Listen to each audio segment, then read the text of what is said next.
வணக்கம் நண்பர்களே. Welcome to movie critic channel. 2019 வெளிவந்து நம்ம எல்லாரையுமே மிரட்டி எடுத்த ரெடி ஆர் நாட் படத்தோட 2வது பாகம் இப்ப வெளிவந்திருக்குது. அந்த பயங்கரமான கல்யாண ராத்திரியில இருந்து தப்பிச்ச ஹீரோயின் அதை விட பெரிய பிரச்சனையில சிக்கிறாங்க. அது என்ன அப்படிங்கிறத இந்த ரிவ்யூல தெரிஞ்சுக்கலாம். ஸ்கிப் பண்ணாம பாருங்க.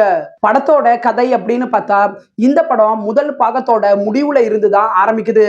முதல் பாகத்தோட முடிவுல ஹீரோயின் லே டோமாஸோட குடும்பத்தையே அழிக்கிறாங்க. இந்த பாகத்துல ஹீரோயின் அந்த சம்பவத்துக்கு அப்புறம் மருத்துவமனையில அனுமதிக்கப்படுறாங்க. அங்க ரொம்ப நாளைக்கு அப்புறம் தன்னுடைய தங்கச்சிய அவங்க சந்திக்கிறாங்க. ஆனா சந்தோஷம் ரொம்ப நேரத்துக்கு நீடிக்கல.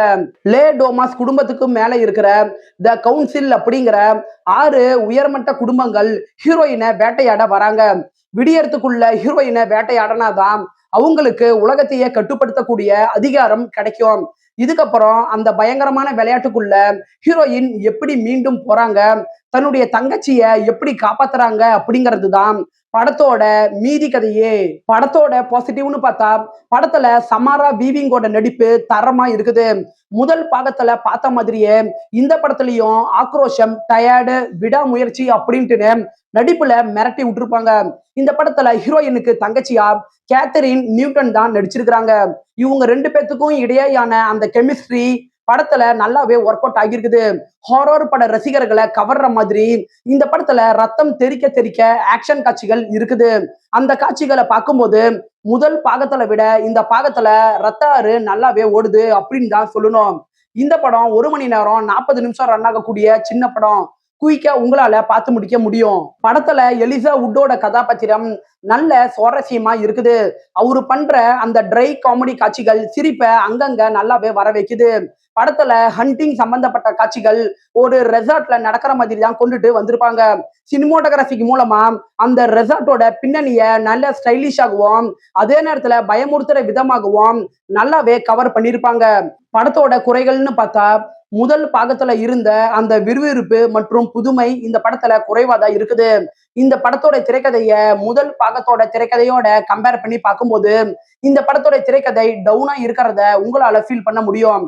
படத்துல வில்லன்களோட கதாபாத்திரத்தை இன்னுமே வலுவா ரைட்டிங்ல கொண்டுட்டு வந்திருக்கலாம். முதல் பாகத்துல ஒரு வீட்டுக்குள்ளேயே நடக்கிற மாதிரி தான் எல்லா காட்சிகளுமே கொண்டுட்டு வரப்பட்டிருக்கும். அது நமக்கு ஒருவித பயத்தை கொடுத்துச்சு. ஆனா இந்த படத்துல எல்லா காட்சிகளுமே வெளிப்புற இடத்துல நடக்கிற மாதிரி தான் கொண்டுட்டு வரப்பட்டிருக்குது. சோ ஒரு நெருக்கடியான த்ரில்லரை கொடுக்க இந்த படம் மிஸ் பண்ணிடுச்சு.